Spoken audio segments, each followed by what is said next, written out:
Une armée sortie de l'ombre. 8000 soldats. 8000 soldats pour, au-delà de la mort, protéger leur empereur, Qin Shi Huangdi. Au prix du sang, de conquête en conquête, il a fondé la Chine. Elle porte aujourd'hui son nom. Sur son immense mausolée, des centaines de tombes et de fosses funéraires. Un mausolée de démesure pour un empereur mégalomane. Et de nombreux mystères irrésolus. Le mystère de la fosse aux juges. Quels secrets cachent ces statues?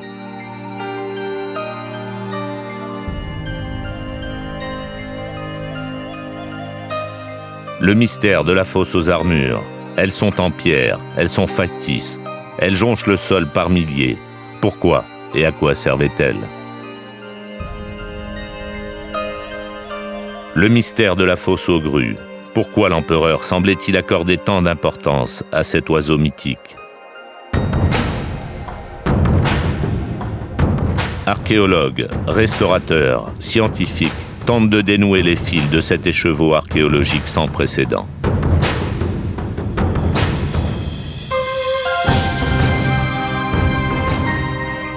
Une nouvelle fosse va s'ouvrir devant nous, un nouveau mystère.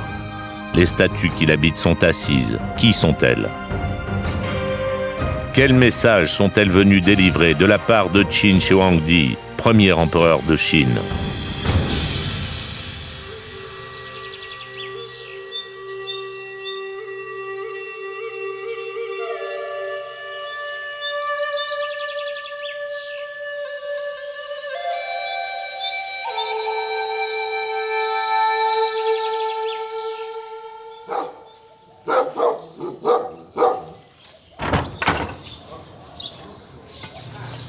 Nul d'entre nous n'aurait pu oublier ce matin-là.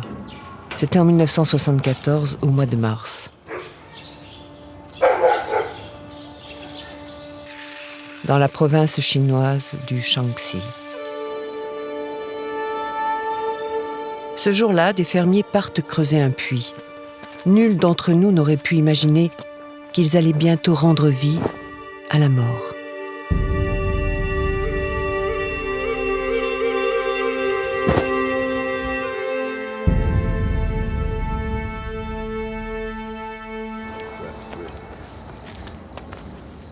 C'est une histoire, vieille de 22 siècles, que vont réveiller quelques coups de pioche.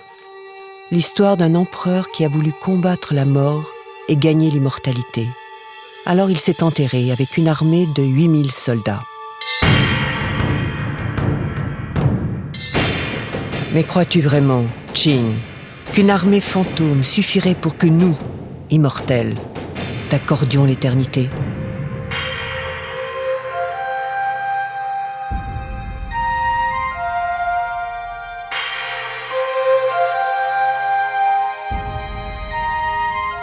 Vous êtes les immortels, au savoir infini. Pour vous, le grand livre de la Chine n'a pas de secret. Le premier chapitre de ce livre, c'est moi, Qin, qui l'ai écrit. Pourquoi alors n'avoir jamais daigné me rencontrer? Je vous ai pourtant cherché dans tous les recoins de mon empire. Oui, de la Chine, je suis le premier empereur. Cette Chine dont le cœur bat à Xi'an. Xi'an, c'est là où j'ai conçu la Chine. C'est là où, sans vous, j'ai inventé l'immortalité.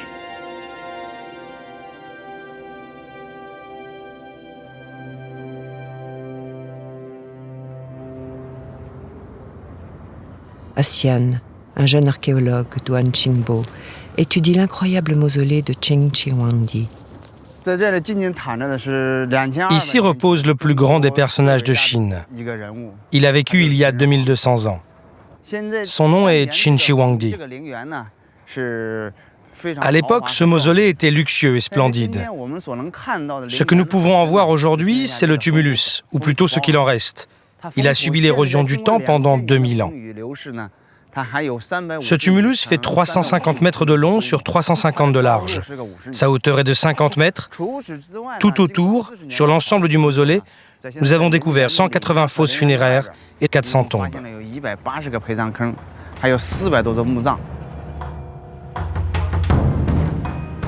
Au pied du tumulus, dans les profondeurs de la terre, j'ai fait enterrer des trésors. Un chariot de bronze. C'est lui que j'ai voulu pour mon dernier voyage. C'est lui que j'ai choisi pour emmener mon âme vers les immortels.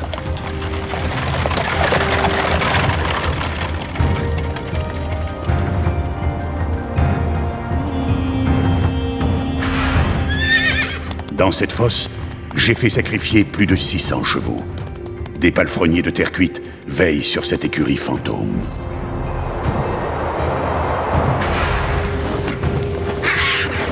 Il faisait partie de ma ménagerie personnelle. J'ai fait enterrer mes animaux les plus rares pour qu'ils continuent de me divertir.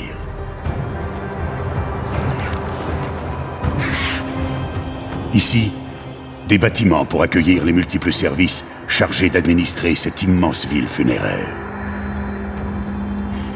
Là, un temple pour célébrer ma mémoire.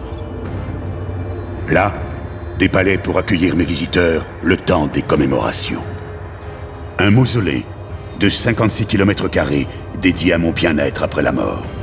700 000 personnes ont travaillé, dit-on, à sa construction pendant plus de 30 ans. Chaque fosse est une galerie souterraine soutenue par une charpente en bois. Ceux-là sont danseurs ou acrobates.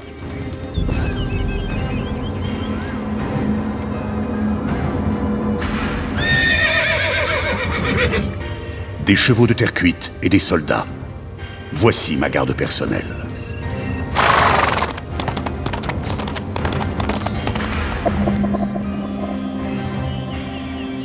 Ici, reposent, entourés d'objets précieux, les membres de la famille qui m'ont accompagné dans la mort.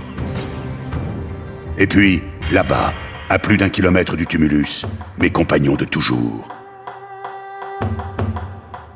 Mes soldats.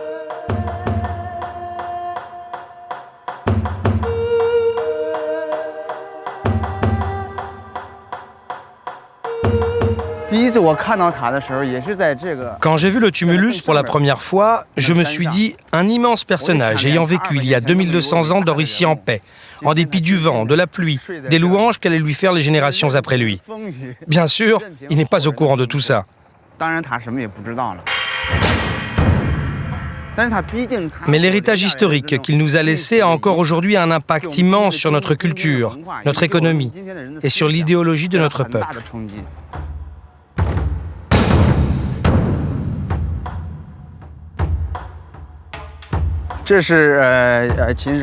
Nous sommes ici sur le mausolée de Qin, au sommet du tumulus. À ma gauche se trouve l'armée de terre cuite. Non loin d'ici, nous avons découvert une toute nouvelle fosse. Nous sommes prêts à commencer les fouilles.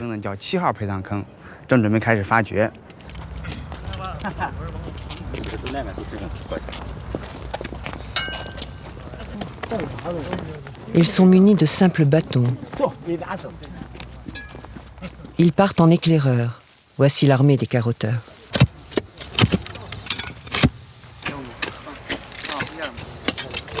Avant de débuter les fouilles, les carotteurs ont pour mission de sonder la terre.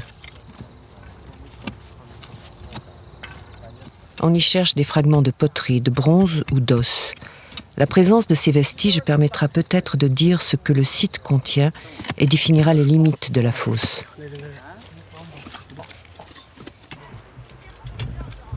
Un moyen de prospection artisanale d'une efficacité redoutable. Nous faisons des carottages depuis plusieurs années, presque tous les jours. Environ 30 personnes y travaillent. Nous avons divisé le mausolée en sections et nous faisons des sondages section par section jusqu'à ce que l'ensemble soit terminé.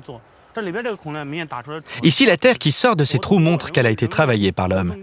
Alors nous savons qu'il y a une fosse funéraire en dessous.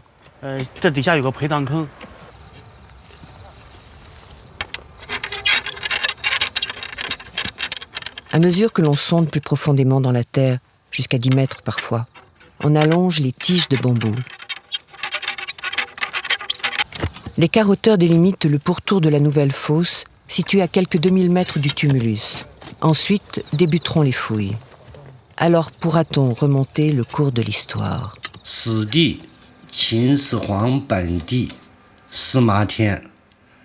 De l'histoire, il en est la voix et la mémoire. Il a vécu au 1er siècle avant Jésus-Christ. Sur l'Antiquité chinoise, cet historien a rédigé des chroniques d'une valeur inestimable. Il s'appelait Sima Qian.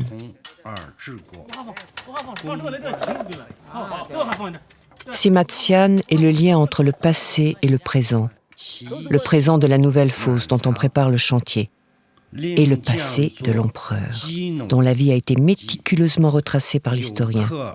Ces chroniques sont pratiquement la seule source d'informations existante sur Qin. La nouvelle fouille va, de manière inattendue, compléter les écrits de Sima Qian, rédigés environ 100 ans après la mort de l'empereur.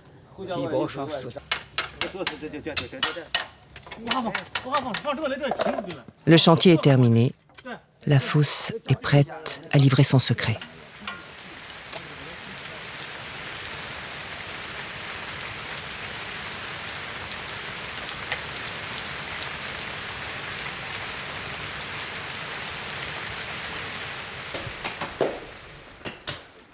Ce matin, c'est le grand jour. On peaufine les derniers préparatifs. Duan est en charge de ce nouveau chantier.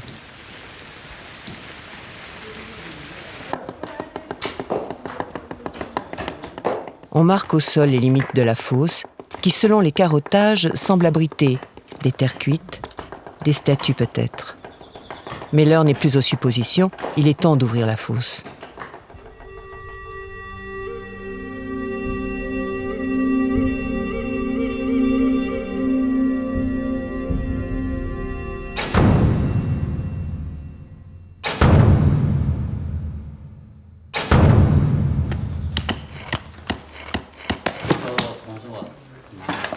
Le premier coup de pioche est donné. Les travaux sont prévus pour durer 2 mois.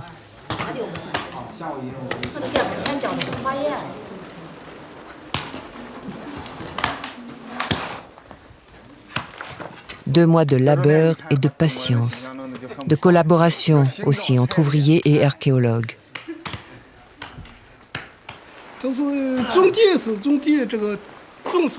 Moi, je suis fermier.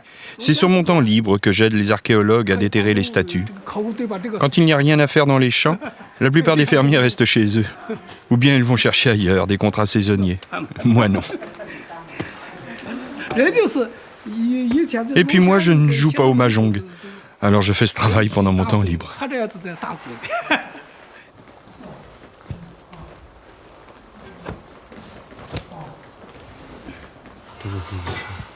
Wan, l'assistant de Duan, va assurer le suivi quotidien de la fouille. Les 2 hommes contemplent le passé. Le passé qui se lit déjà dans la terre dégagée par les premiers coups de pioche. La terre ici est rouge. Elle a été incendiée. En effet, toutes les fosses du mausolée avaient une architecture en bois. Les 2 murs étaient en bois, les toits et le sol aussi. Peu de temps après la mort de Qin, un héros très connu, Xiang Yu, a monté une armée avec des paysans et il a renversé la dynastie de Qin. Les rebelles sont entrés dans les fosses du mausolée et ils ont tout brûlé.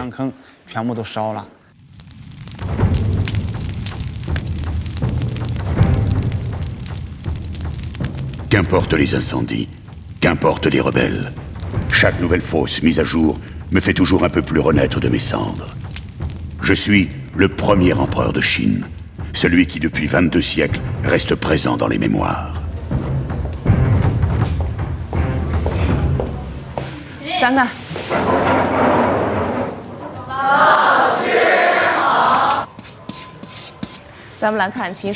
Nous allons parler de Qin Shi Huangdi. Alors savez-vous en quelle année il est né? 259 avant Jésus-Christ. Et l'année de sa mort? 210 avant Jésus-Christ. Son vrai nom est Ying Zheng. On l'appelait aussi Zhao Zheng. Il est devenu roi de l'État de Qin à l'âge de 13 ans. Au IIIe siècle avant votre ère, la Chine est divisée en 7 royaumes qui se haïssent. Mon père est maintenu en otage dans l'état de Zhao. C'est là que je vois le jour.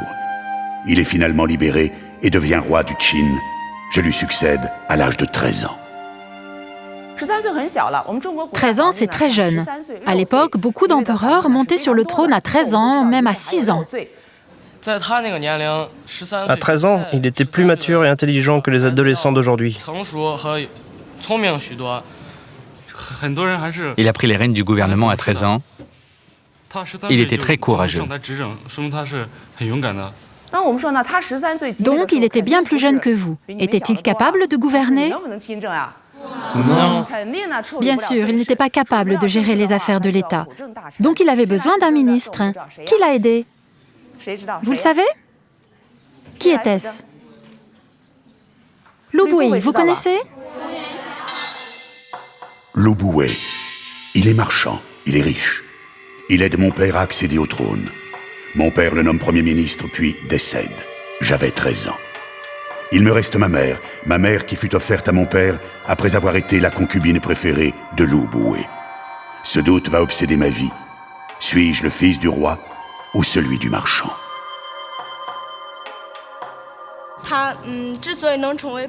Pourquoi est-il devenu un tyran? Il devait avoir ses raisons. Parce que ce n'était pas facile d'administrer un État aussi grand que le Qin. La violence, à l'époque, c'était essentiel pour gouverner.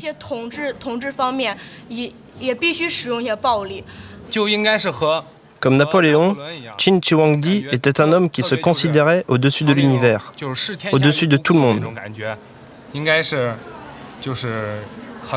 Il pensait qu'il était tout-puissant et qu'il était donc tout à fait capable de gouverner seul la Chine.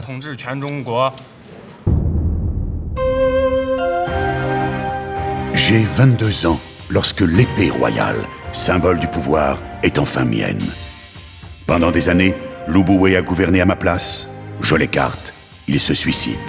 Je deviens alors le seul maître du Qin.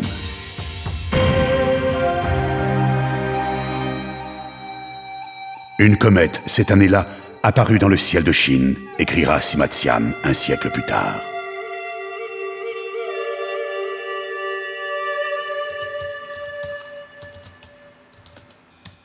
Duan, chaque jour, tient le rapport de l'avancement des fouilles sur la nouvelle fosse.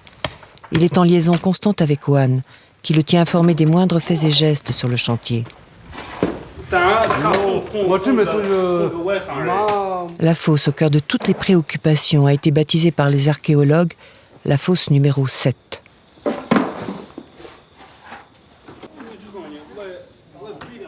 Ces 2 derniers jours, les travaux viennent de franchir une étape essentielle. Le photographe de l'équipe vient immortaliser l'événement. Elles sont enfin arrivées, celles que les archéologues attendaient. Elles sont le signe avant-coureur de toute découverte.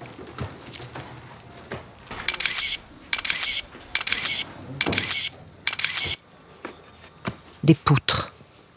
Des poutres sous lesquelles la fosse dissimule son secret. Dès lors, les fouilles prennent un nouveau tournant. Les échanges entre Wan et Duan s'intensifient, la tension monte d'un cran.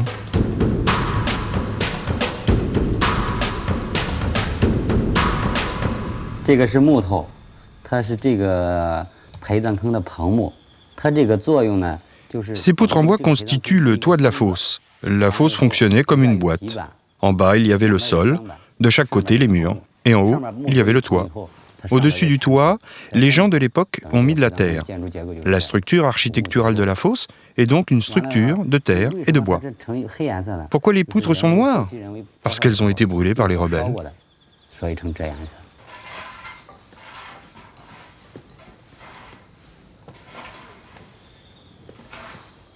Avec précaution, on dégage ces éléments de charpente, si décomposés qu'ils ne font plus qu'un avec la terre.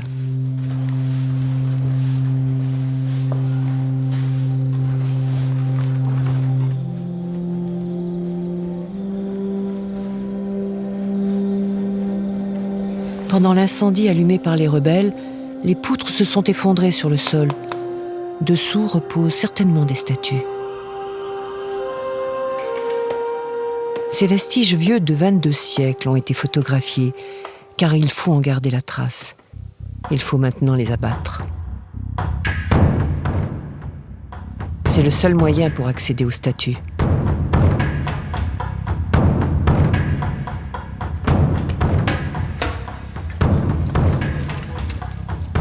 Désormais, il ne reste plus qu'un seul mètre à creuser avant d'atteindre le plancher de la fosse. Wan ne va plus quitter le chantier.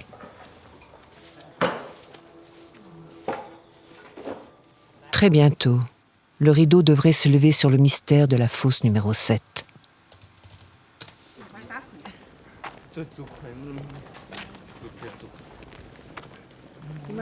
La nouvelle énigme du mausolée de l'empereur est placée sous le signe de la mort et du hasard. Un des ouvriers se souvient. Un jour, un villageois est mort. Il était aussi vieux que moi. Les paysans ont creusé une tombe dans ce qui est maintenant la fosse numéro 7. Et en creusant, ils ont trouvé des morceaux de statues. Il y avait une main en terre cuite avec plusieurs doigts et un morceau de poterie qui ressemblait à une sorte de décoration.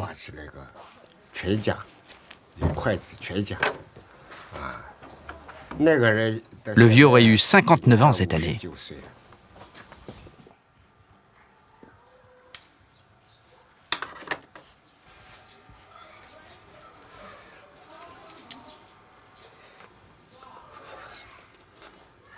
La fosse numéro 7 est située près d'un hameau. Un hameau suspendu au rythme des fouilles.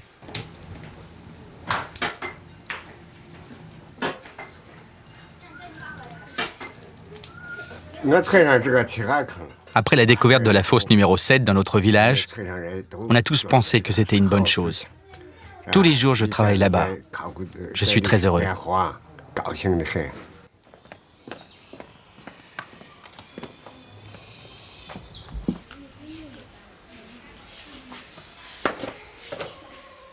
Le mausolée est classé patrimoine mondial de l'UNESCO.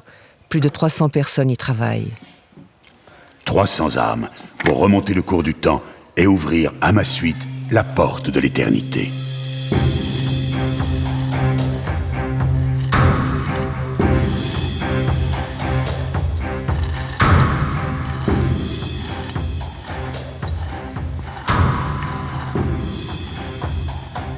Dans la fosse, les travaux avancent. Les murs commencent à parler du passé.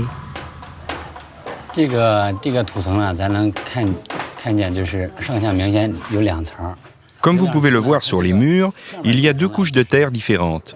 Elles sont très distinctes. La couche en haut, là, c'est de la terre qui s'est effondrée sur le toit de la fosse. La couche en bas, c'est de la terre qui a été tassée. Elle fait partie de la structure de la fosse. Les ouvriers de l'époque l'ont tassée pour que les murs soient plus solides. Vous voyez ? C'est très clair. Une couche ici, une couche là, chaque couche fait 5 à 7 cm d'épaisseur.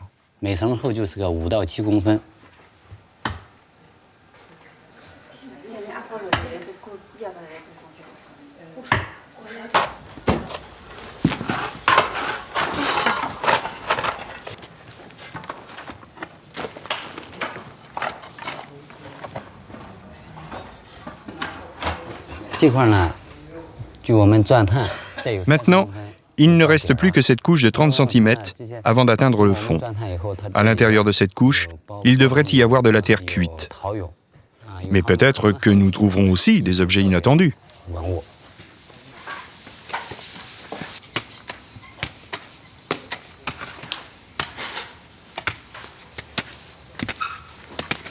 Désormais, chaque coup de pioche peut se heurter au passé. Dans tous les esprits, une seule question. Qui donc surgira de terre ? Un soldat ?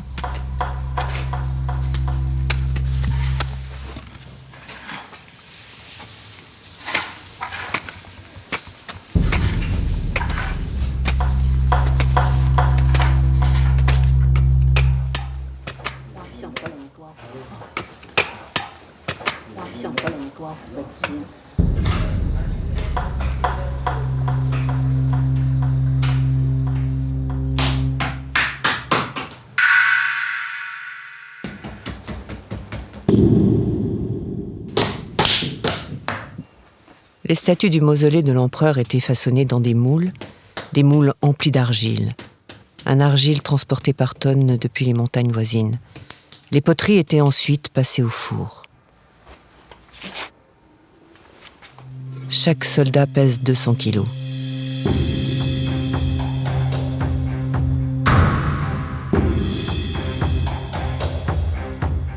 Mains, pieds et jambes étaient façonnés à la main. Les autres parties du corps étaient moulées séparément. Des moules pour le tronc, les bras et la tête. Aujourd'hui, c'est pour les touristes que l'on fabrique des armées miniatures. Mais le procédé restait le même, à un détail près.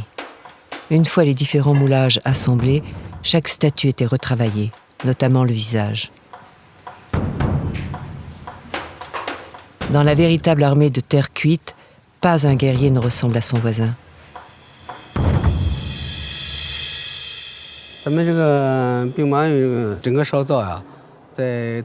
La fabrication de ces guerriers est sans précédent.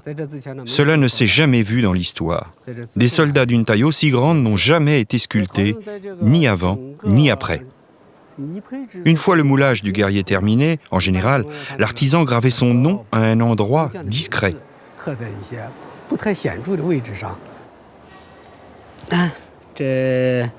Ici, regardez, il y a 2 caractères qui signent l'œuvre d'un artisan. Gongmo. Je trouve que c'est magnifique. C'est vraiment très beau.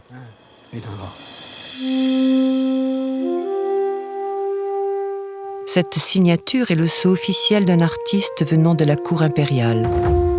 Mais d'autres, comme celle-ci, sont gravées de manière plus rudimentaire.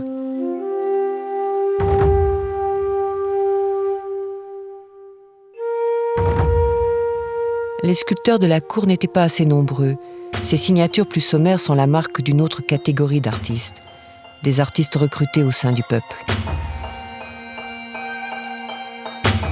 700 000 personnes auraient travaillé sur le mausolée, parmi elles une multitude de forçats. Cette statue a les bras et les mains légèrement disproportionnés, l'œuvre sans doute d'un homme du peuple, moins expérimenté que ses collègues de la cour.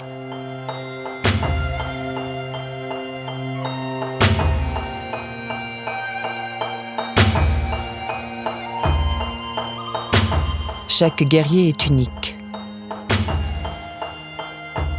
Chaque visage évoque des émotions différentes.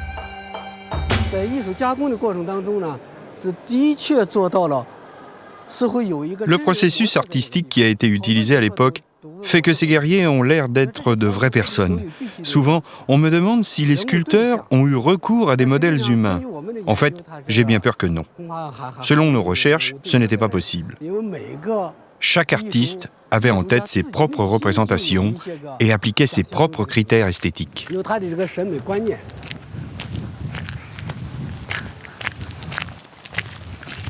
Aujourd'hui, Duan vient d'apprendre une étrange nouvelle.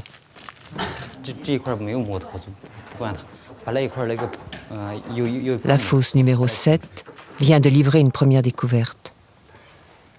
Mais celle-ci désoriente les archéologues.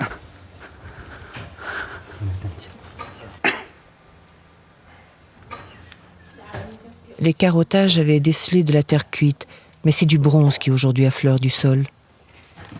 Un bâtonnet de bronze.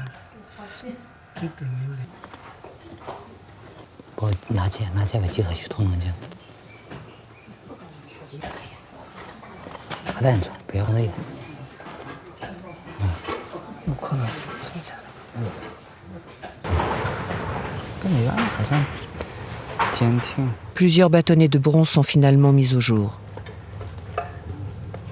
Sont-ils les vestiges d'une arme quelconque? Ils ne ressemblent pas aux armes découvertes dans d'autres fosses. Duan est perplexe.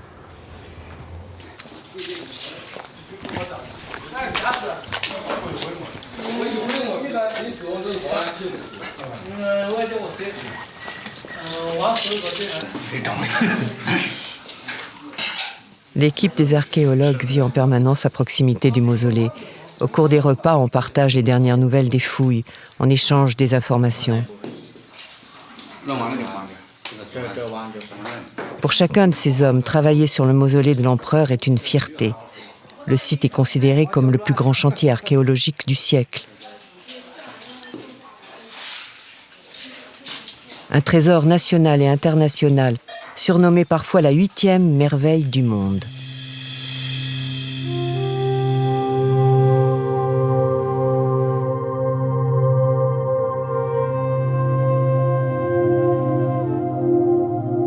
La 8e merveille du monde, c'est moi qui l'ai conçue.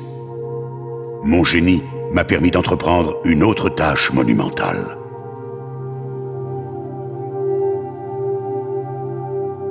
C'est moi qui ai fait entrer sur la scène de l'histoire le premier empire de Chine.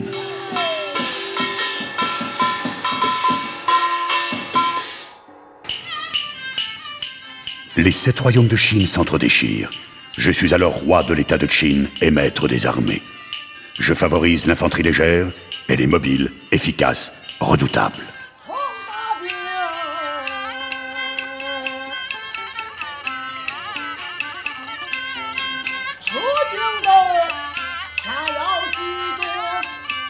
Pendant la bataille, les chars sont trop lourds, trop lents.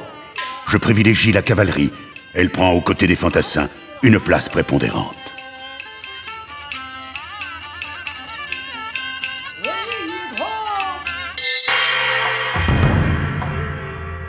« 230 avant Jésus-Christ, mes armées envahissent l'état de Han.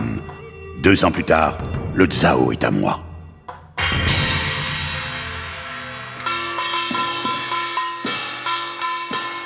Rien ne m'arrête. Je suis sans pitié. Mes espions sont partout.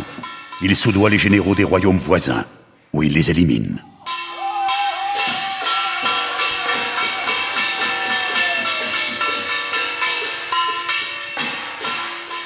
À chaque soldat, je promets une récompense ou une promotion en échange des têtes coupées. Une bataille perdue, et c'est l'exécution de tous les officiers. C'est ainsi que je conquiers un à un tous les royaumes. 221 avant Jésus-Christ, je suis le seul maître de la Chine.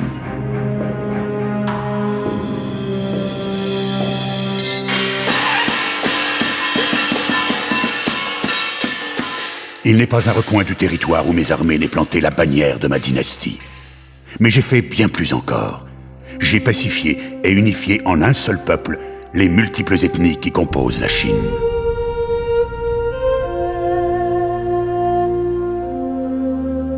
À mes sculpteurs, j'ai exigé que chacune de ces ethnies, sans exception, soit représentée dans l'armée de terre cuite.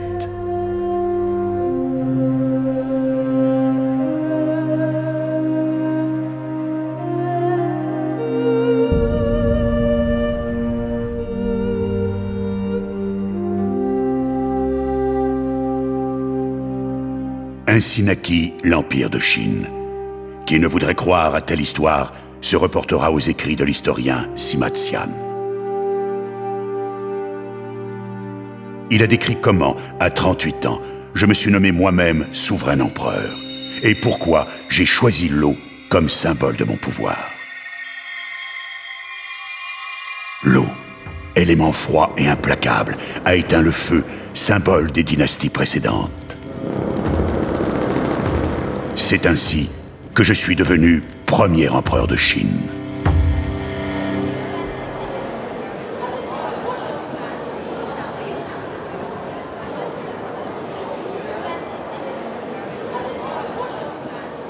La guerre les a tous brisés.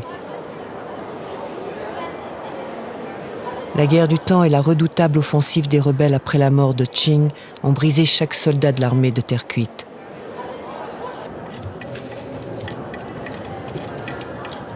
Aujourd'hui, jour après jour, on doit réparer les fractures du temps.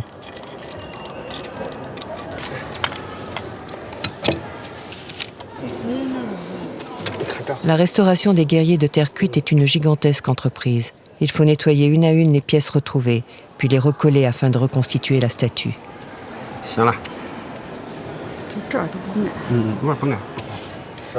Aujourd'hui, un soldat va retrouver son bras.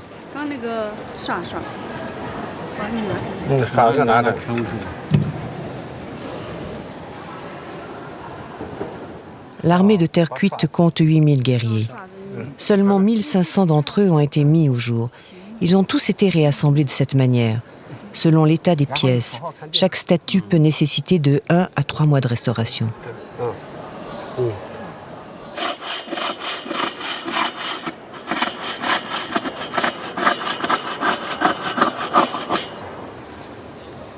Une attelle soutiendra le bras de la statue, le temps que la colle prenne. Le temps. Tout ici est affaire de temps. La statue retrouvera son visage dans très peu de temps. Longtemps. Il faudra longtemps, 1 siècle selon les scientifiques, pour terminer les fouilles sur l'ensemble du mausolée. Mais pour la fosse numéro 7, le grand jour, c'est aujourd'hui. Une nouvelle découverte vient d'avoir lieu.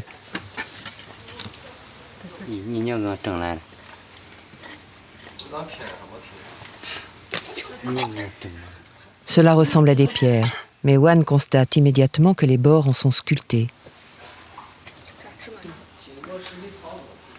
De toute évidence, on vient de trouver les premiers fragments d'une statue.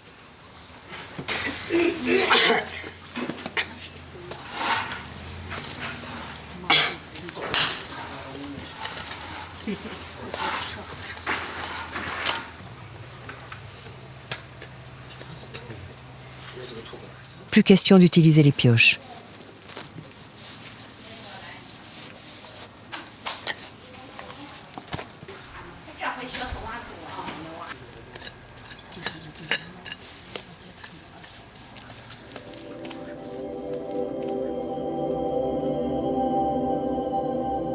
Plusieurs amoncellements de terre cuite sont découverts en différents endroits de la fosse.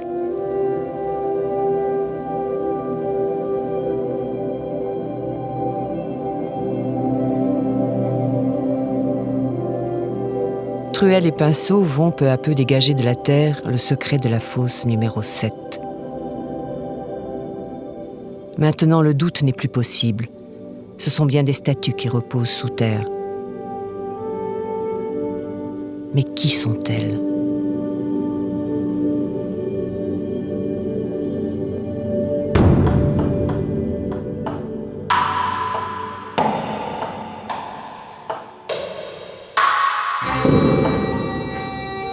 Ostentation, luxe, démesure.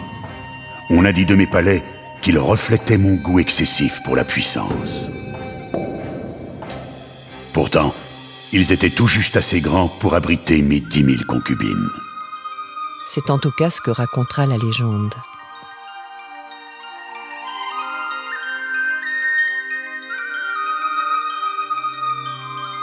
Dans ma capitale, sur les bords de la rivière Wei, j'ai fait bâtir 270 palais.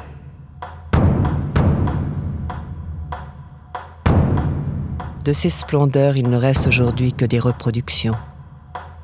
Les dieux savent à quel point, dans mes appartements, j'ai pu œuvrer pour le bien de l'Empire. De jour comme de nuit, j'ai étudié tous les textes de loi, compulsé tous les procès-verbaux. Parmi les affaires de l'État, il n'en était ni de grandes ni de petites. Toutes devaient passer par moi. Ainsi suis-je devenu le seul maître de Chine.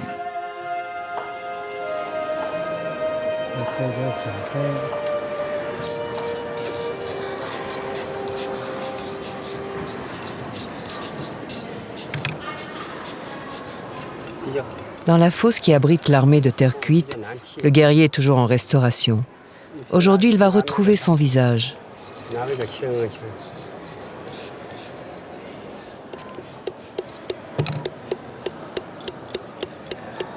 On retire les derniers restes de colle.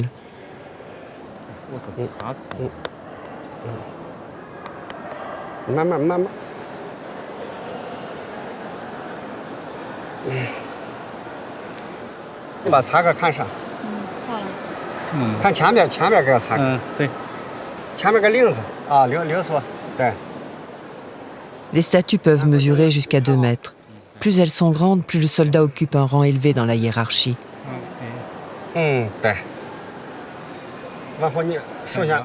Il aura attendu 22 siècles. Mais ce guerrier a finalement retrouvé son visage.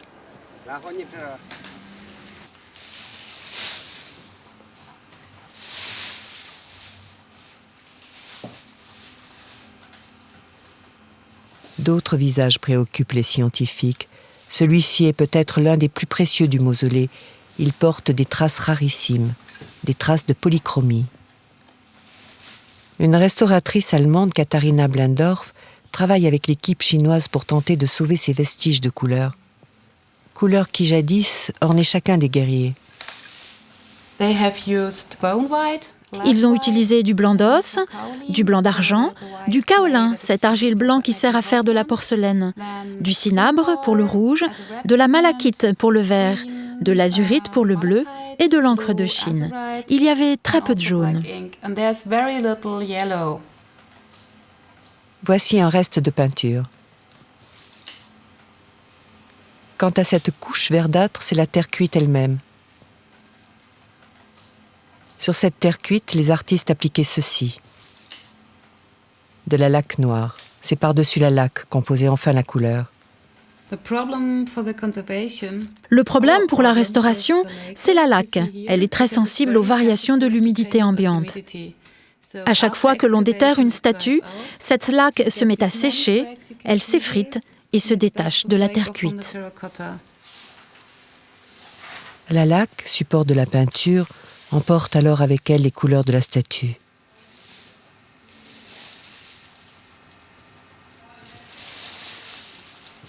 La restauration de la polychromie porte donc essentiellement sur la préservation de la laque.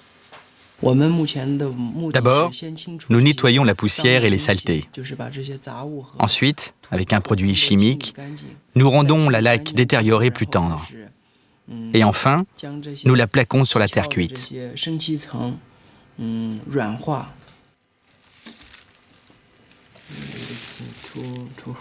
hot. Not on top. Okay. Okay.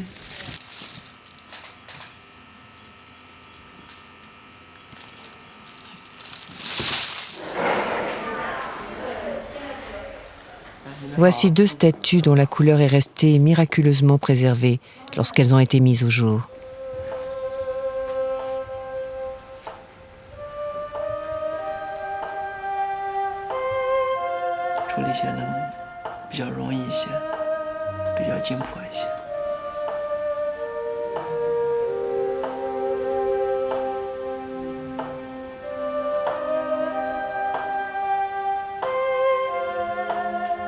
Ce guerrier a pu conserver quelques couleurs, moins exposé que ses voisins sans doute, à l'incendie qui a ravagé le mausolée. La chevelure des statues était noire de jais ou châtain foncé. La couleur chair des visages présentait toutes sortes de variantes afin de représenter les ethnies de la Chine. Quant au col de cette statue, il était orange. Les plaques de l'armure étaient marron. Les clous, quant à eux, étaient blancs. Et les rubans qui relient les plaques de l'armure étaient rouges. Ensuite, il y a le vêtement et le pantalon. Ils étaient vert clair.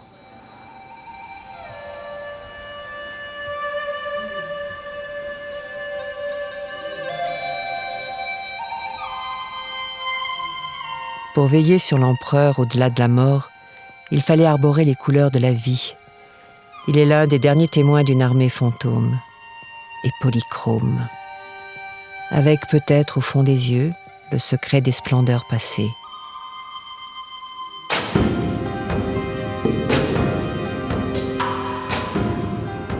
Des splendeurs ici reconstituées selon les données scientifiques.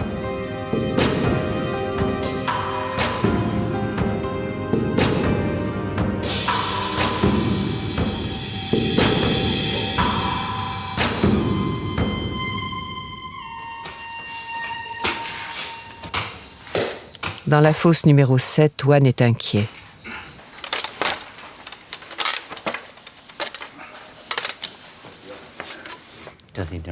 Duan n'a encore jamais vu les premiers fragments de terre cuite découverts il y a quelques jours. Wan veut les lui montrer. La première réaction de l'archéologue confirme les inquiétudes de son assistant. Il y a un problème.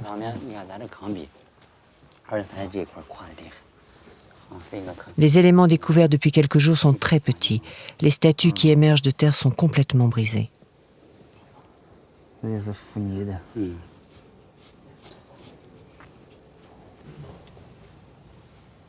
Comment reconstituer un tel puzzle?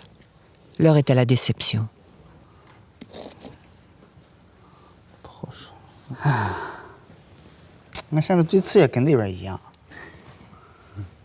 La fosse aurait subi une violente destruction. Elle a été emportée par une inondation. Les murs en portent la trace. Au début de la fouille, ceux-ci montraient des marques de terre compressée. Or, ici, la terre n'est pas compressée. Le mur est informe. Il a été balayé par l'eau.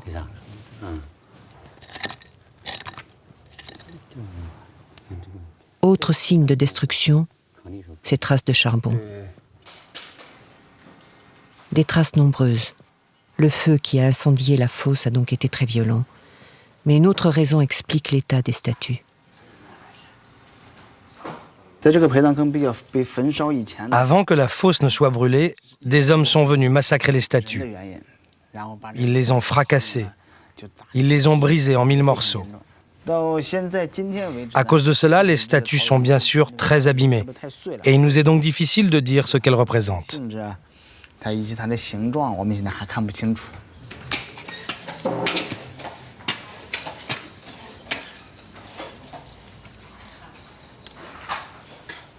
Les rebelles semblent s'être acharnés sur les statues. Que représentait la fosse pour déclencher tant de fureur?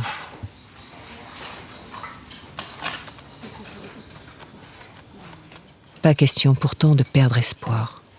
Les fouilles doivent continuer. Les décombres cachent peut-être une statue moins abîmée que les autres.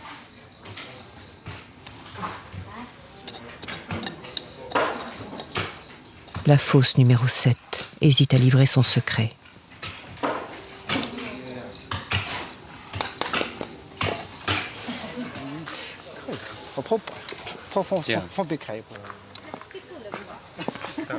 Patience, stratégie, obstination. Ces qualités sont essentielles pour jouer aux échecs chinois. L'archéologie procède des mêmes aptitudes, du même cheminement, étape par étape, pion par pion. Rien n'est joué d'avance. Wan et Duan le savent bien.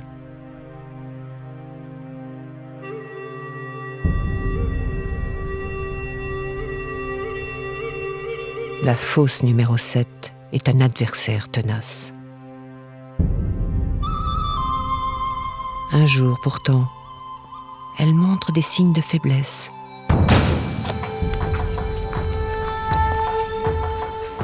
Des fragments plus importants apparaissent dans un recoin. La fosse est en train de capituler.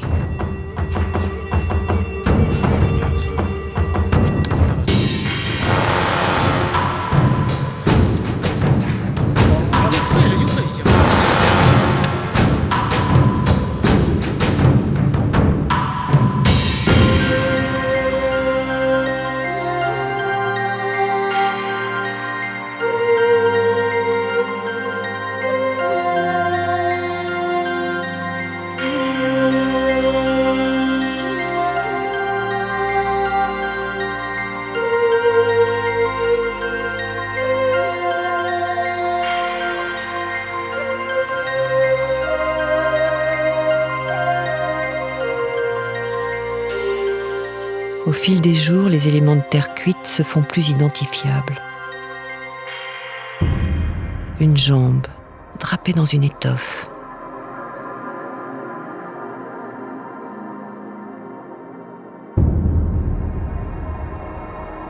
Une main.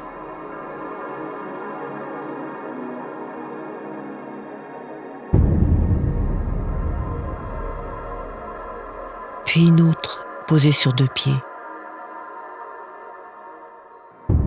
Un tronc apparaît ensuite.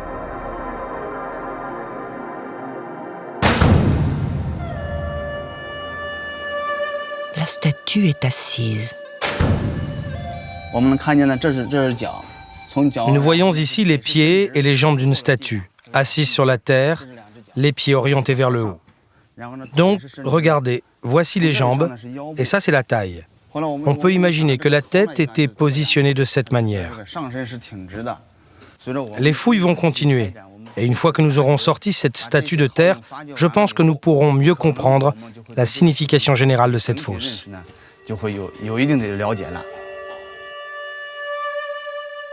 Chaque fosse est une histoire à déchiffrer. La statue devra être dégagée de terre. De nouvelles questions vont surgir. Les réponses seront parfois surprenantes.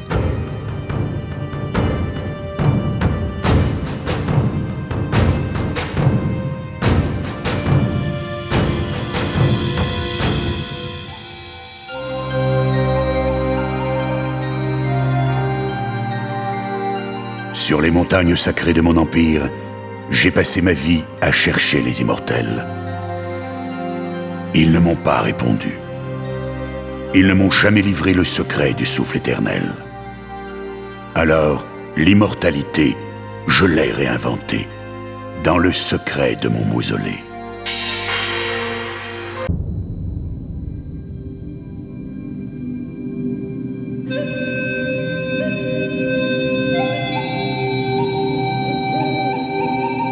Il est le seul royaume que je n'ai pu conquérir. Le royaume des immortels. Vous me l'avez refusé, à moi, Qin Shi Huangdi.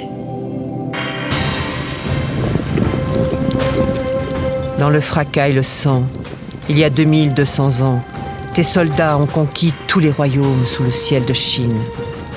Aujourd'hui, ils veillent sur ta dépouille. 8000 statues pour t'accompagner dans l'au-delà, toi, Qin, l'empereur qui voulut dérober, à nous, immortels, une part d'éternité.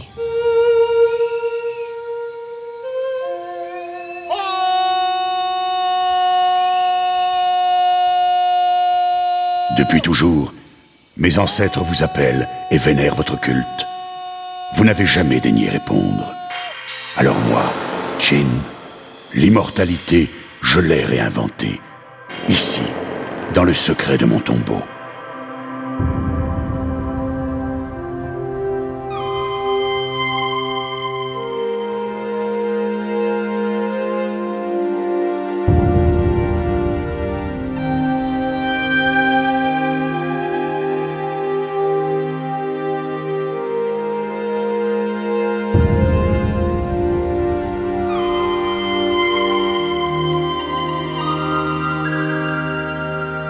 Sur le site funéraire de l'empereur, une statue assise vient d'être découverte.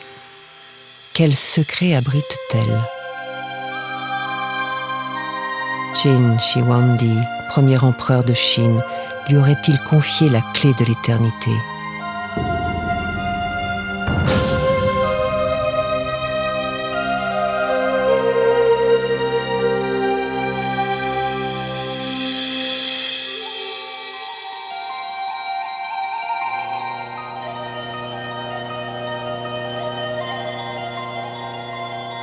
Yang est restauratrice.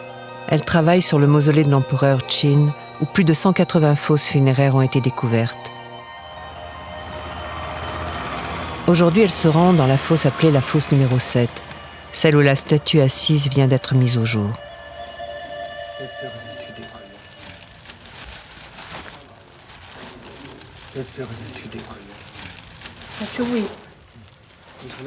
Yang et ses coéquipiers doivent libérer de sa prison de terre celle qui depuis 2200 ans attend d'être délivrée.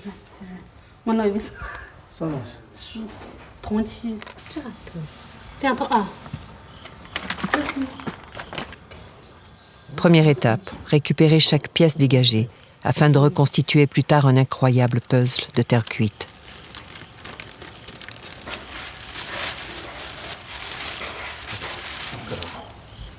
« 22 siècles d'histoire vont être effeuillés l'espace d'un souffle.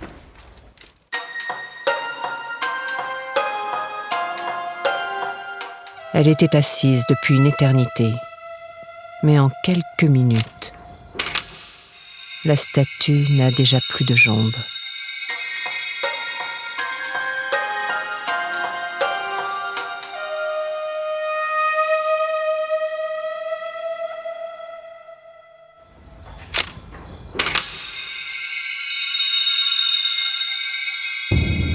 La statue empaquetée a été brisée par les rebelles qui ont saccagé la fosse après la mort de l'empereur.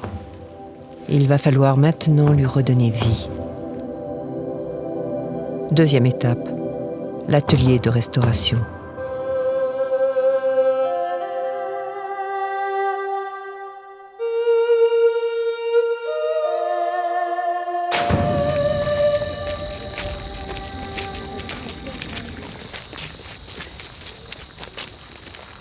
Quel secret habite cette statue? Il faudra avant tout recoller les morceaux de son histoire. Alors seulement les restaurateurs pourront identifier l'inconnu sous plastique.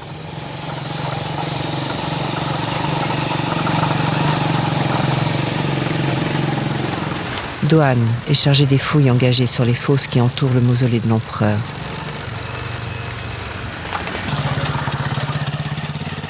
Aujourd'hui, il vient inspecter les travaux de la fosse numéro 7.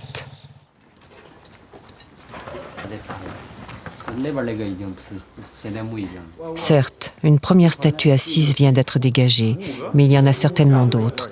La fosse s'étend sur plus de 20 mètres. Il faut continuer les fouilles.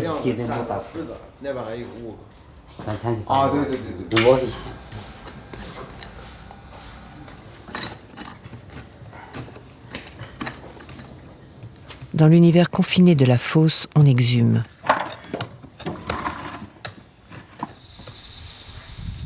Dans l'atelier de restauration, on ressuscite. La terre sous laquelle était ensevelie la statue s'est immiscée dans les moindres recoins. Il faut gratter, nettoyer chaque morceau.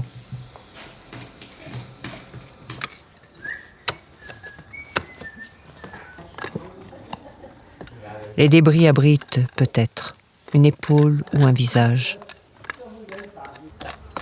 Qui appartiennent, peut-être, à la statue en restauration.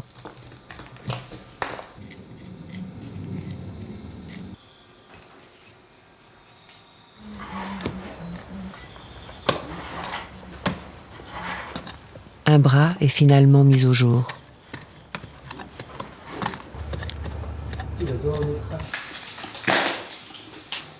Pendant plusieurs semaines, restaurateurs et archéologues vont travailler en parallèle.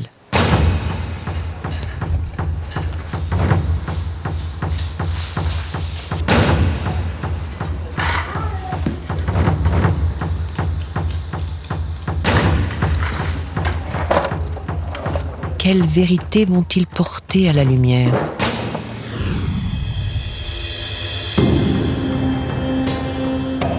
J'ai pensé chaque fosse autour de mon tombeau. Ici, la fosse des écuries, où mes palefreniers continuent de veiller sur mes étalons. Là-bas, la fosse des animaux rares, qui depuis toujours égaye ma solitude.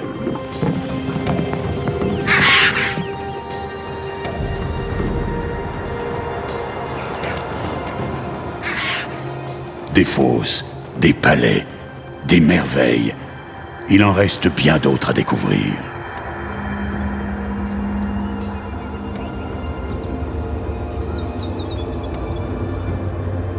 J'ai réfléchi, croyez-moi. Je n'ai négligé aucun détail. Jugez plutôt. À ma droite se trouve le tumulus de Qin Shi Huangdi, premier empereur de Chine. À ma gauche, là-bas, c'est la chaîne des montagnes Li. Quand le tumulus a été construit, les architectes de l'époque ont craint que les eaux souterraines, venant des montagnes là-bas, inondent la tombe de l'empereur. Alors là, sous nos pieds, un incroyable système de drainage a été mis en place.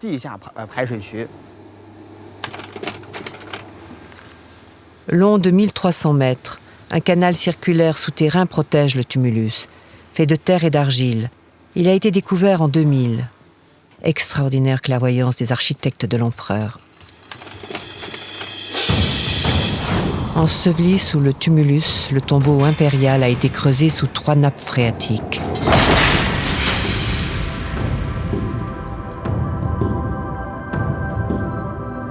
L'eau, elle s'est avérée presque aussi sanguinaire que les armées de Qin Shi Huangdi. L'empereur a épuisé son peuple dans des travaux d'irrigation monumentaux. En témoigne ce canal, ou bien celui-ci, vestige encore existant des tracés d'irrigation d'il y a 22 siècles.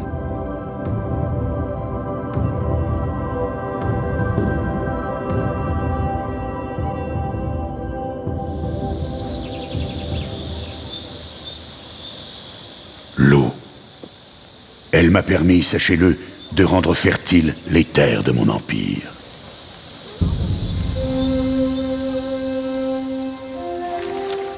Qu'il ose avancer, celui qui voudrait me le reprocher.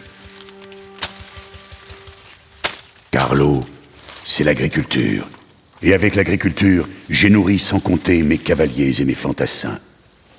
Ainsi ont-ils pu endurer les guerres incessantes que j'ai livrées.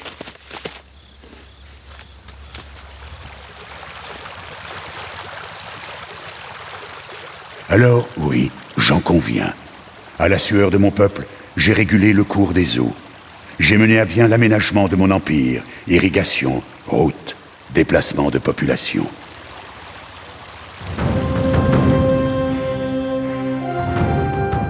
Autre chose aussi, la grande muraille de Chine, c'est moi.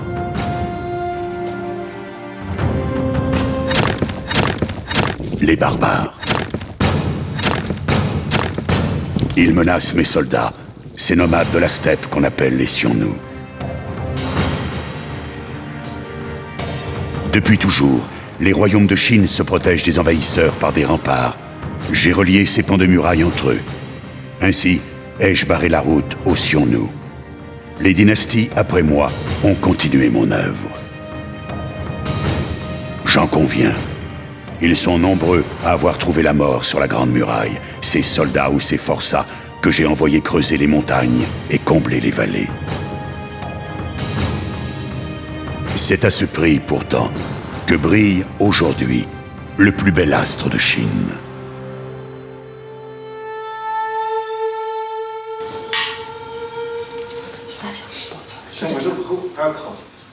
Sous la chaleur d'une forte lampe, la colle se liquéfie davantage. C'est donc à la faveur d'un seul éclairage qu'on assemble dans la pénombre la statue retrouvée dans la fosse.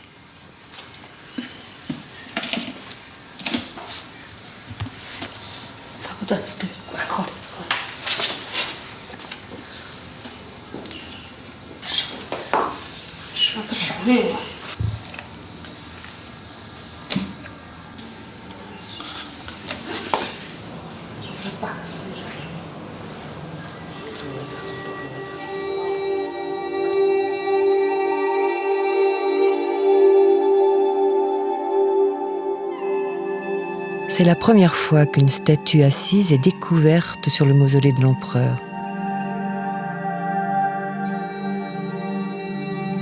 Cette position n'est guère propice au combat. L'inconnue de terre cuite semble ne pas être un guerrier.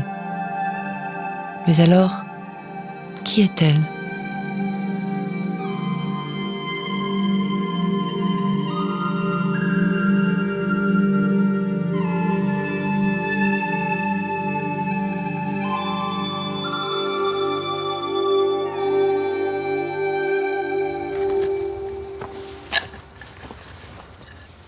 Dans la fosse numéro 7, on vient tout juste de découvrir ce qui, sans doute, va permettre de donner une identité à la statue en restauration.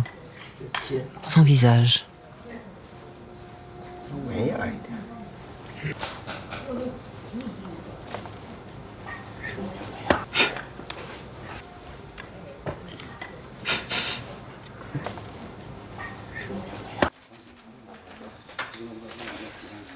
À qui appartenait-il ?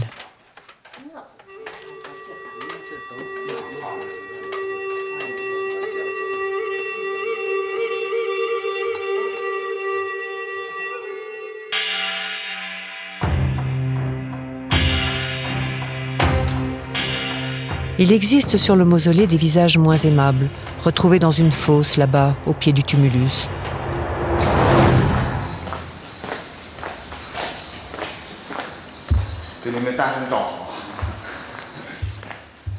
Découverte en l'an 2000, les archéologues l'ont appelée la fosse aux juges.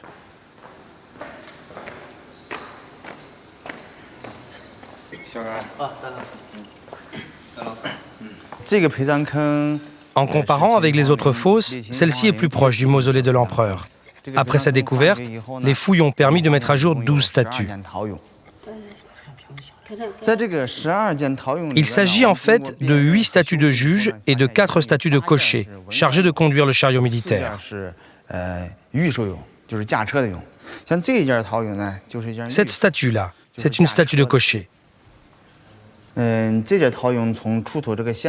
Ce cocher est en train de tenir les rênes avec ses 2 bras et il conduit un chariot, comme ça, de cette manière.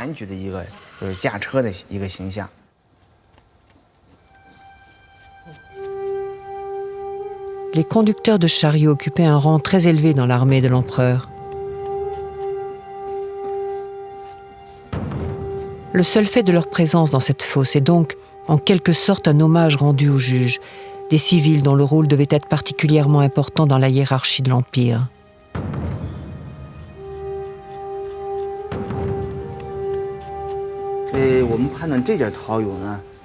D'après nos conclusions, cette statue représente bien un juge, un membre de l'administration civile. Pourquoi ?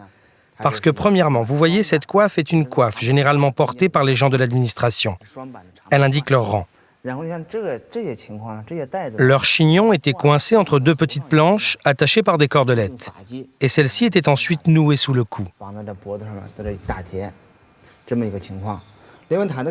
Deuxièmement, les bras que nous avons déterrés sont au repos, le long du corps, de manière naturelle, comme ça. Tandis que les cochers, à côté, ont les bras tendus en avant, comme pour conduire. Donc il est évident que ces statues-là ne sont pas des cochers. Troisièmement, regardez, sur la taille de la statue, nous avons découvert ceci. Il s'agit d'une trousse où étaient rangés couteaux et outils à aiguiser. Ces instruments typiques des juges permettaient de trancher les lamelles de bambou où étaient inscrits les textes de loi, à une époque où le papier n'existait pas encore.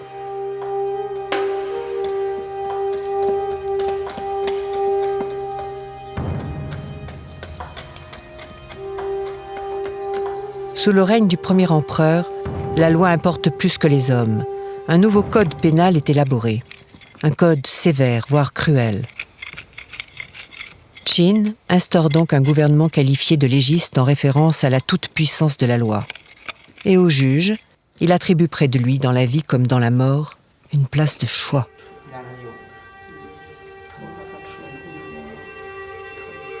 Les hommes m'ont toujours trahi. La loi est ma plus fidèle amie. C'est par la terreur qu'elle inspire que j'ai pu, par l'entremise de mes juges, guider et surveiller mon peuple.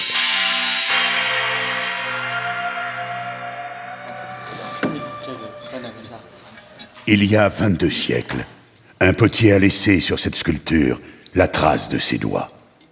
Sans doute faisait-il partie des 700 000 forçats qui, pendant 30 ans, ont travaillé sur mon mausolée. Être condamné à façonner le visage d'un juge. Doux châtiment, en vérité.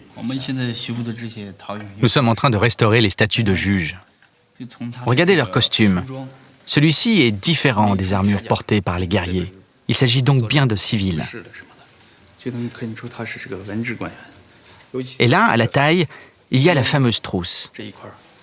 À l'intérieur, on y mettait un petit couteau, et puis derrière, une lamelle en bambou sur laquelle les juges écrivaient les textes de loi.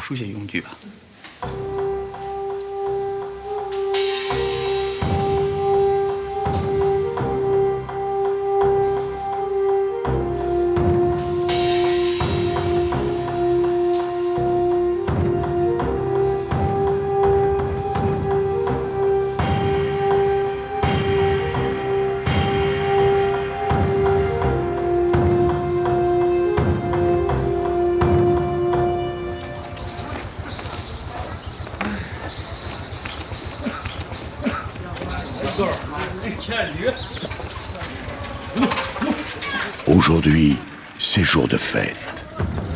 Une fête donnée au pied de mon tumulus.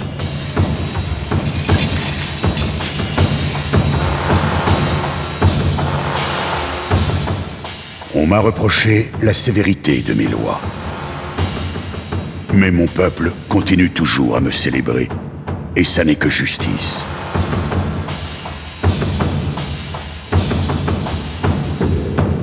« 6. Mon chiffre fétiche. Ce chiffre sacré, je l'ai multiplié par lui-même. Et j'ai divisé l'Empire en 36 commanderies. J'ai ensuite sonné le glas des privilèges féodaux.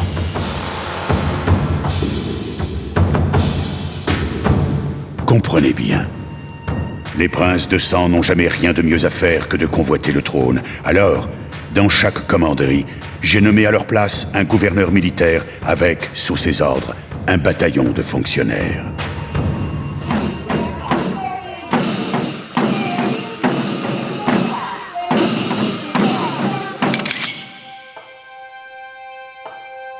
Le système administratif de la Chine d'aujourd'hui n'est pas très éloigné de celui que j'ai instauré. Le tigre était peut-être cruel, mais n'était-il pas ô combien visionnaire?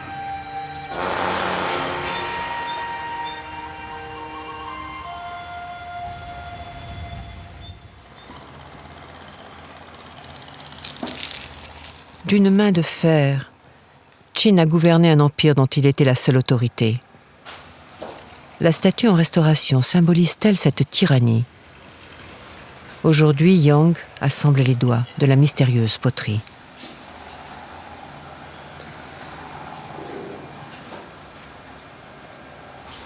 Quel indice cette main-là pourrait-elle apporter à l'identité de la statue?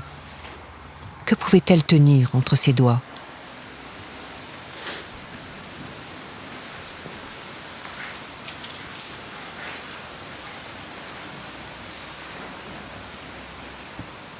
S'agit-il d'une main guerrière? Une main si délicate aurait-elle pu donner la mort?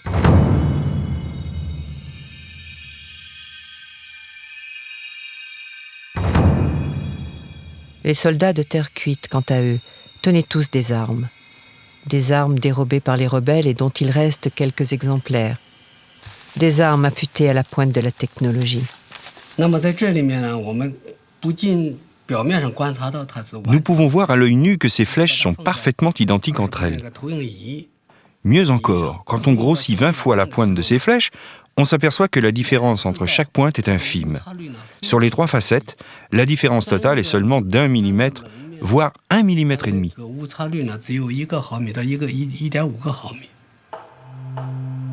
Sous la dynastie du premier empereur, l'essor de la métallurgie est prodigieux. Faut-il préciser à quel dessein?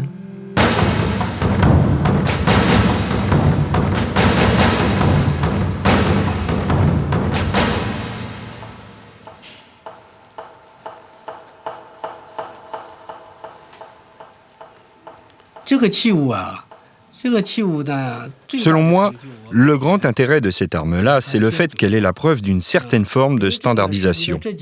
Les différentes pièces de ce mécanisme d'arbalète ont été produites en grand nombre, mais elles sont interchangeables entre elles.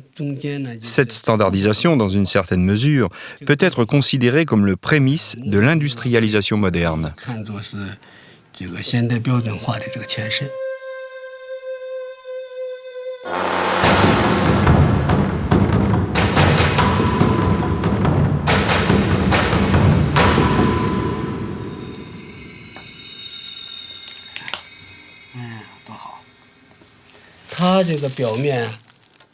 Cette épée, regardez, sa surface est toujours étincelante. Il n'y a pas la moindre trace de rouille. On a fait des expériences, son tranchant est incroyable. Elle peut couper 5 à 10 feuilles de papier à la fois et avec une étonnante facilité. Et c'est inouï qu'elle ne soit pas rouillée. En fait, les armes étaient recouvertes d'une fine couche de chrome. Une couche de chrome d'à peine 10 microns d'épaisseur. Ce procédé est un concept de l'industrie moderne. Il a été redécouvert par un Allemand en 1937 seulement. Il permet d'éviter la corrosion et d'améliorer la résistance à l'usure.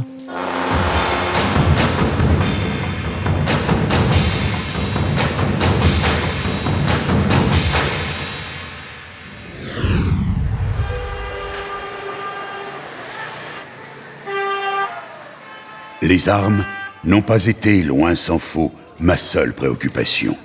La vie quotidienne de mon peuple en a été une autre. Pour lui, n'ai-je pas unifié les systèmes d'étalonnage? Cet étalon de mesure en témoigne. Les 6 royaumes que j'ai conquis utilisaient plusieurs systèmes de mesure. Ces différences nuisaient à la bonne marche de mon économie. Alors, j'ai créé un seul système de mesure ou encore un seul système de poids.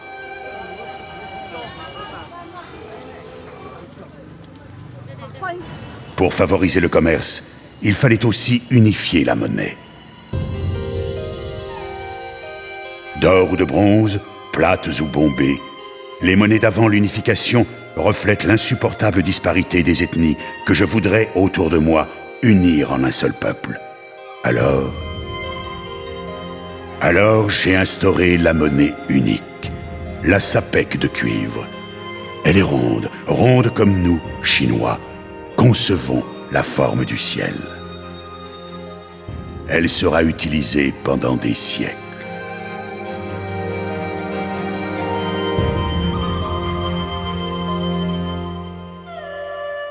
Unifié, standardisé, il régente la vie à tout prix, celui que la mort épouvante. Cette terreur hante chaque fosse du mausolée de Qin, surtout là-bas, au pied du tumulus. Cette fosse est immense, 13 000 mètres carrés, soit presque autant que la fosse des guerriers de terre cuite.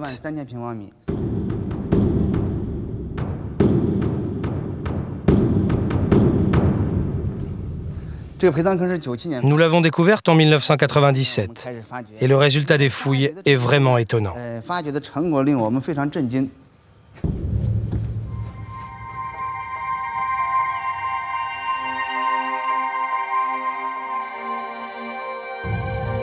Elles sont en pierre, elles sont des centaines à joncher le sol. Des armures composées de plaques de pierre. Des plaques reliées par des chaînons de bronze.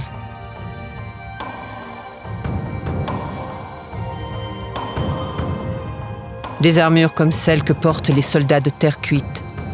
Des armures factices, puisque celles de l'époque étaient en cuir. Pourquoi factices? Le mystère reste entier. C'est la première fois qu'une telle quantité d'armures est découverte, que ce soit dans l'histoire de l'archéologie chinoise ou même à un niveau mondial. Comment les armures étaient-elles disposées? Eh bien, dans cette fosse, il y avait des corridors qui faisaient 3 mètres de large, 4 mètres au maximum. D'après la configuration de la fosse, nous pensons que ces armures étaient soit accrochées au plafond, soit posées sur des tréteaux en bois. Il y en avait 4 par rangée. 1, 2, 3, 4, les unes derrière les autres. Et en fait, c'est exactement la même disposition que les soldats de l'armée de terre cuite. Eux aussi sont 4 par rangée.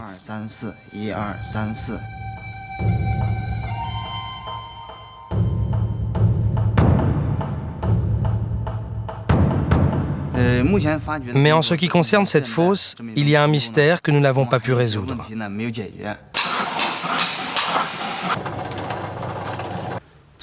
Comment la pierre était taillée?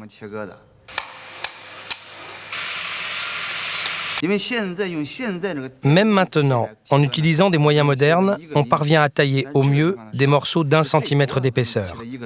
Mais les pièces de ces armures-là ont une épaisseur de 5 mm seulement, voire 3. Nous ne comprenons pas comment les artisans de l'époque ont pu tailler aussi finement la pierre.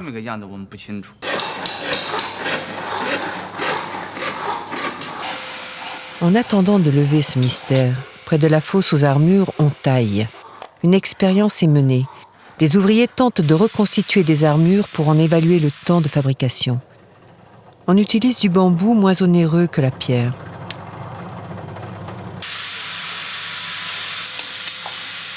Pour une reproduction en bambou, 4 semaines sont nécessaires. Pour une seule et unique armure en pierre, les ouvriers de Chin avaient besoin de 3 mois. La tâche a donc été considérable. Cette fosse, dont une infime partie seulement a été mise au jour, compte déjà 150 armures. D'après nos hypothèses, ces armures auraient un rôle important pour Qin. Il a voulu accumuler près de lui tout un stock d'armures afin que celle-ci puisse l'accompagner au-delà de la mort et ainsi veiller sur son âme.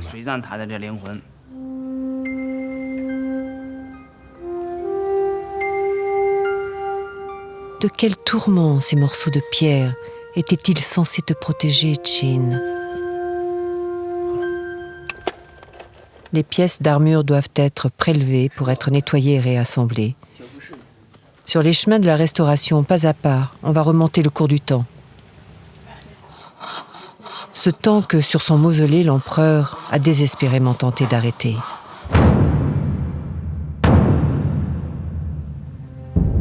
« 227 avant Jésus-Christ. Il est là, il me fixe de son regard. Il a tenté de me tuer. Un poignard caché dans une carte. J'avais 32 ans.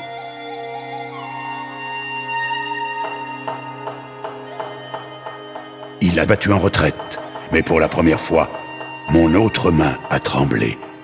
La peur de la mort, la peur du temps, la peur de la vie qui, sans vous, reprend.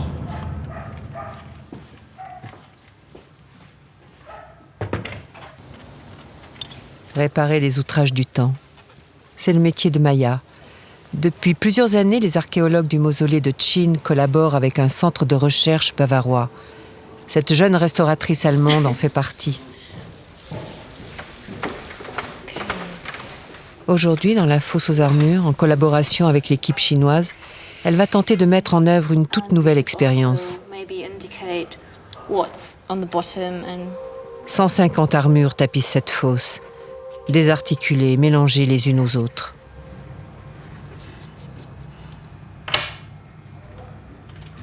Les restaurer est un véritable défi.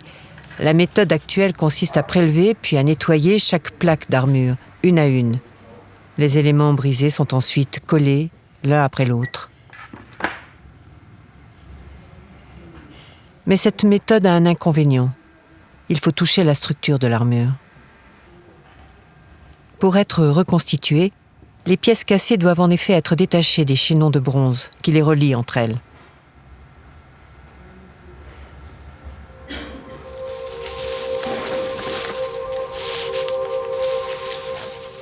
Première étape de l'autre méthode, mise au point avec l'équipe allemande. Sélectionner un morceau d'armure que l'on isole de ses voisins.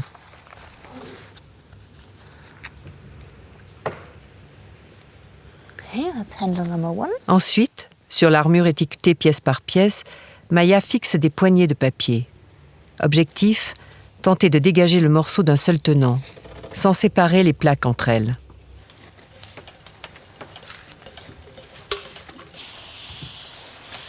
Rencontre avec les technologies du 3e millénaire pour une armure vieille de 22 siècles.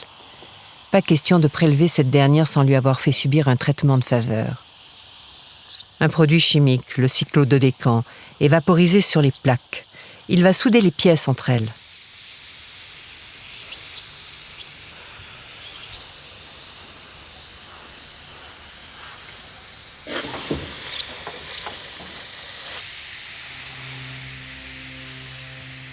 Chacune de ces armures protège mon âme. Chacune de ces plaques de pierre est un pavé. Un pavé sur le chemin de l'immortalité. Cette immortalité, je l'ai cherchée, conduit par le cocher de mon quadrige, sur toutes les routes de Chine.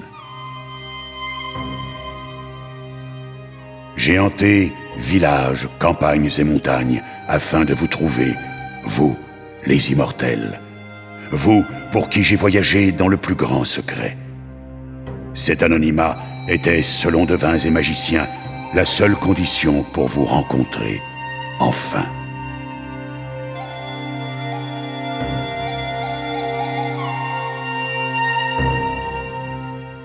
Mais l'humilité dont j'ai fait preuve à votre égard n'a eu d'autre réponse que le chant du vent dans les branches. Et mon cœur s'est alourdi peu à peu d'une indicible angoisse.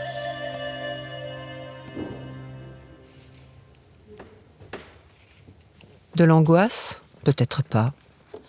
Mais une certaine appréhension, sans doute, dans les yeux de Maya. 24 heures après son application, le cyclododécan s'est solidifié.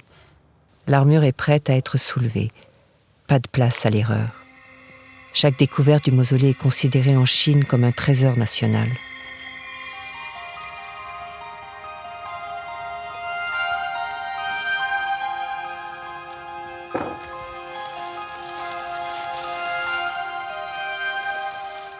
Envol réussi pour cette parure d'éternité.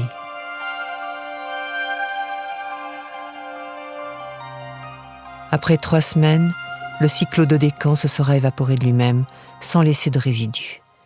Il laissera alors apparaître un morceau d'armure intacte.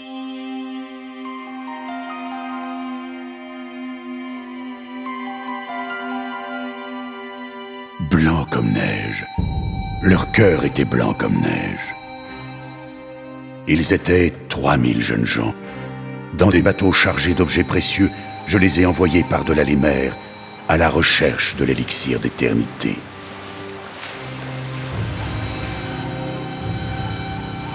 Ils ne sont jamais revenus.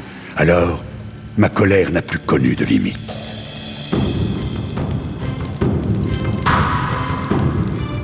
L'année précédente, j'avais déjà fait brûler tous les livres de l'Empire. C'était en 213 avant Jésus-Christ. Après l'échec du bateau, il fallait aussi punir les intellectuels. Au mieux, ils n'ont pas su me dire où trouver l'élixir magique. Au pire, ils ont condamné ma quête d'immortalité. Je les ai fait enterrer vivants. Ils étaient 460.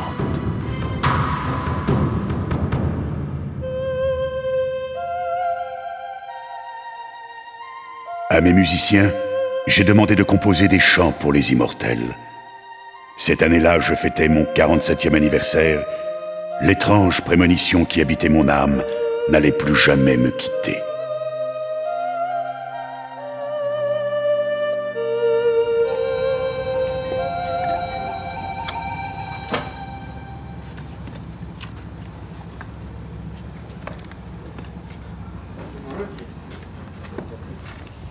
Dans la fosse numéro 7, 2 mois se sont écoulés depuis le premier coup de pioche.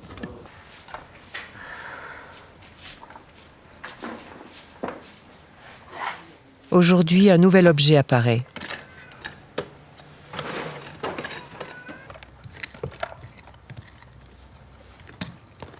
Un petit élément inhabituel, puis à côté de lui un autre.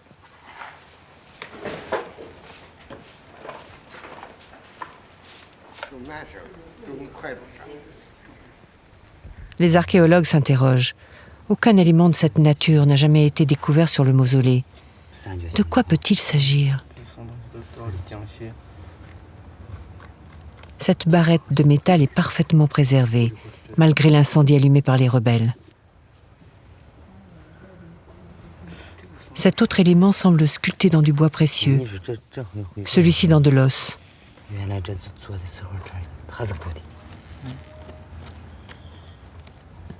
Quel lien y a-t-il entre ces éléments? Font-ils partie d'un objet plus grand qui, lui, aurait totalement brûlé?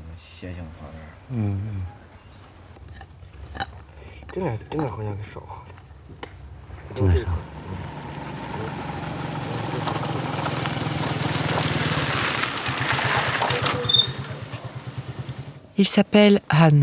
Il participe à la restauration de la statue découverte dans la fosse.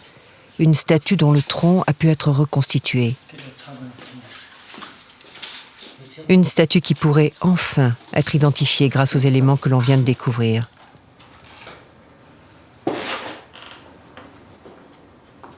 Le visage est le livre de l'âme. Que nous dit celui de la statue?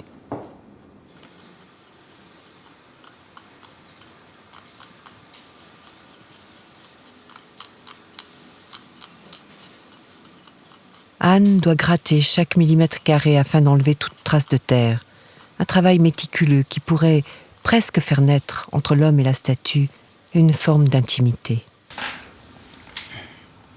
Le regard de cette statue est tellement expressif. J'ai toujours l'impression qu'elle est en train de me parler. Mais à vrai dire, je n'ai pas encore compris ce qu'elle essaye de me dire.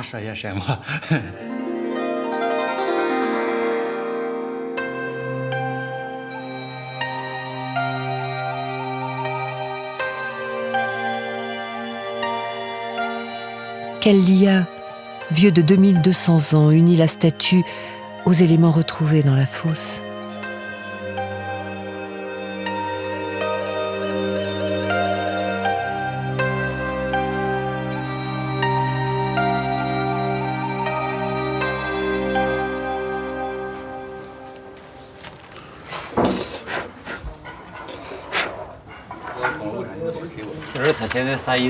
Pour tenter de lever le mystère, Duan vient examiner la nouvelle découverte.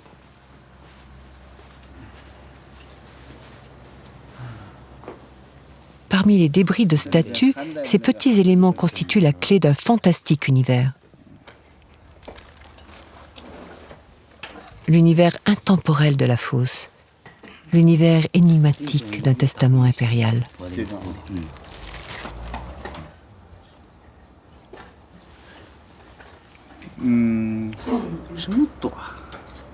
Duan s'interroge. Ces petites pièces finissent par évoquer quelque chose.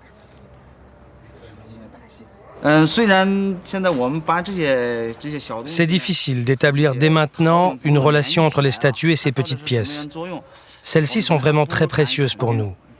Pourtant, oui, je crois pouvoir dire qu'elles auraient un lien avec, me semble-t-il, un instrument de musique.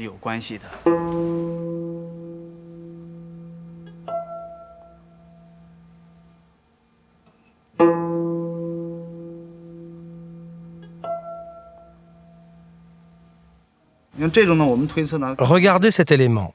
On peut imaginer qu'il servait à presser les cordes d'un instrument, permettant ainsi de moduler les notes. D'une main, le musicien jouait, et de l'autre, avec cet élément, il pressait les cordes. Quant à cette autre pièce, elle servirait à frapper les cordes. C'est une sorte d'onglet. On jouait comme ça.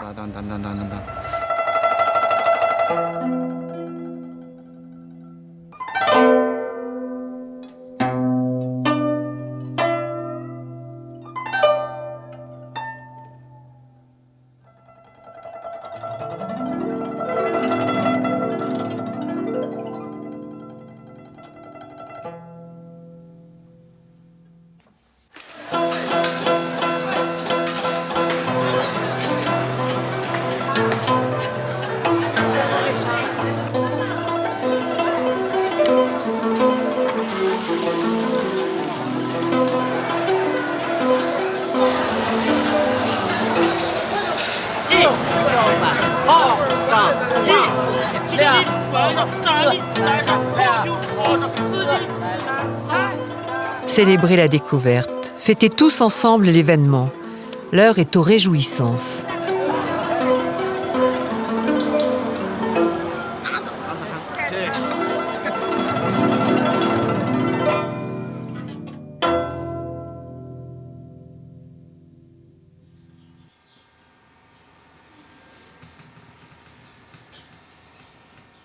Après la fête, il s'agit pour Duan de trouver des preuves. La statue est-elle vraiment un musicien ? Les références bibliographiques pourraient aider l'archéologue à étayer son hypothèse. Il cherche des illustrations d'instruments de musique de la Chine ancienne, espérant y trouver des pièces similaires à celles découvertes dans la fosse.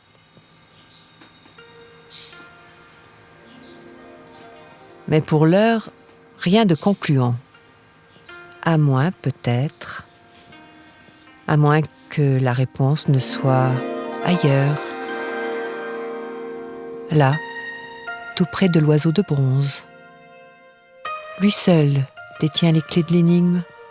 Les livres, eux, ne parleront pas. Qin a brûlé tous les écrits de l'Empire. Il reste peu de traces culturelles de l'époque. Pour en savoir plus sur le musicien, c'est ailleurs qu'il faut chercher. Si près pourtant de la fosse où reposait la statue.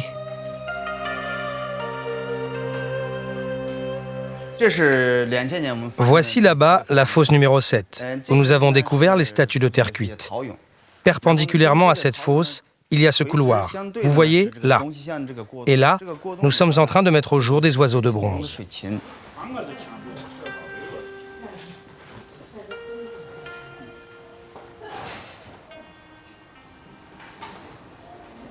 Voisine du musicien, une superbe grue de bronze repose au fond de cette fosse.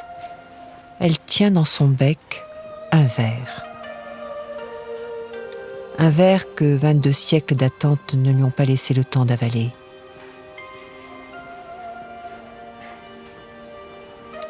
Comme presque partout dans le mausolée, les rebelles ont allumé ici un incendie. Le feu aurait pu abîmer davantage l'oiseau de bronze. Mais la fureur des hommes n'a pas altéré la courbure de son cou. La marche du temps n'a pas suspendu son pas. La patte de l'oiseau repose sur une plaque de bronze. Une plaque qui représente un nuage. Ainsi, l'âme de l'oiseau sillonnait le ciel. Mais son corps se tenait debout, sur les bords surélevés de la fosse. Au milieu coulait une rivière tout spécialement aménagée pour les grues.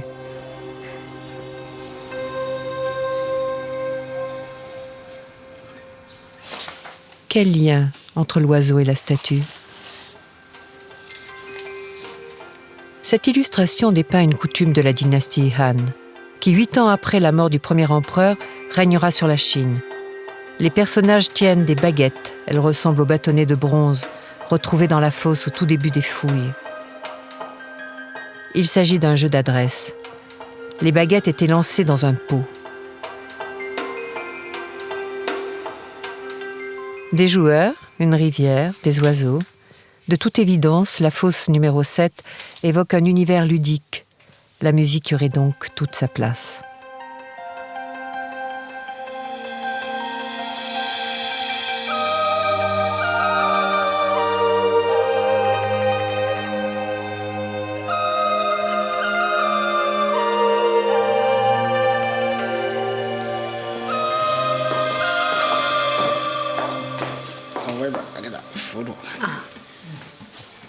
Aujourd'hui, c'est le stade ultime de la restauration. Le musicien retrouve son visage. Cette statue symbolise un aspect de la culture de Qin que nous n'avons jamais rencontré auparavant. Elle représente quelque chose de complètement nouveau, un instant pris sur le vif. Regardez ses yeux, ils sont pleins de sérénité.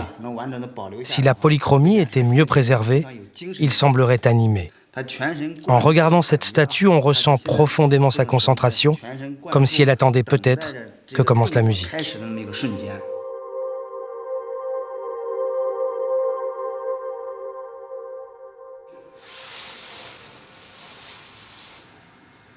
Pour la première fois sur le mausolée de Qin, la main d'une statue n'a pas pour but de donner la mort. Une main ouverte vers le ciel, si paisible qu'elle ne saurait effrayer le plus farouche des oiseaux.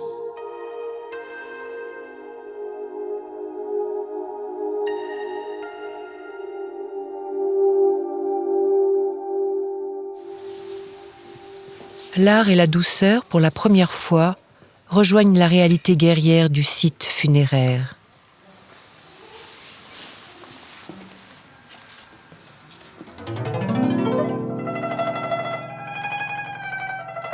L'instrument que tenait le musicien a disparu dans l'incendie. Mais l'âme de la musique n'est-elle pas éternelle?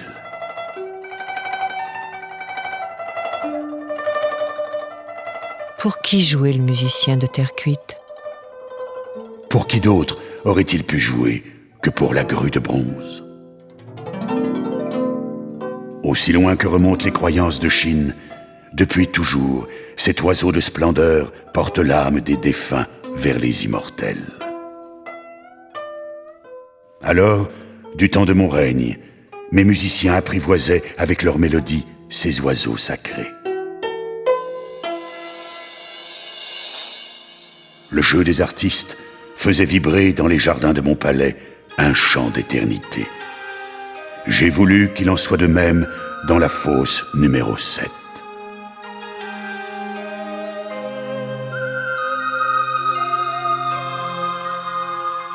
« 16 statues seront finalement découvertes.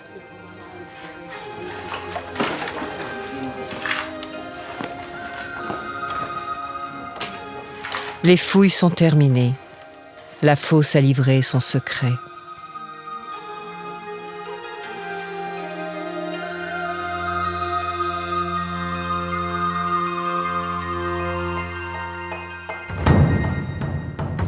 Chaque fosse fait partie d'un puzzle dont le tumulus de l'empereur est la pièce maîtresse.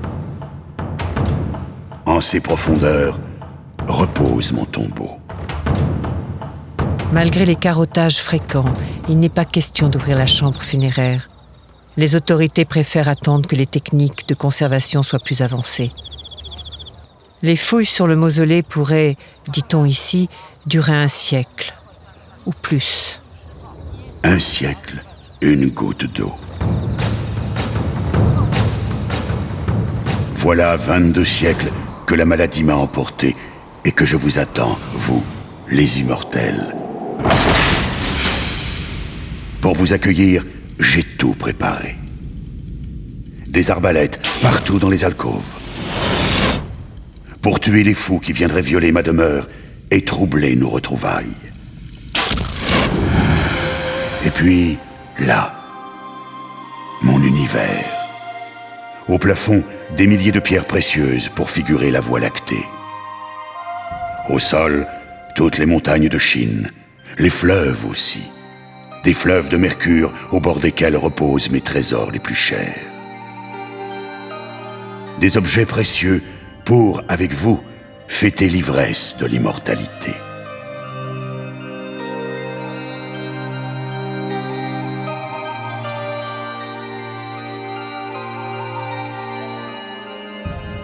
Et puis, là, mon linceul.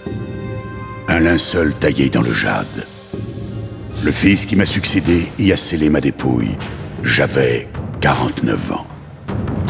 Depuis, je vous attends.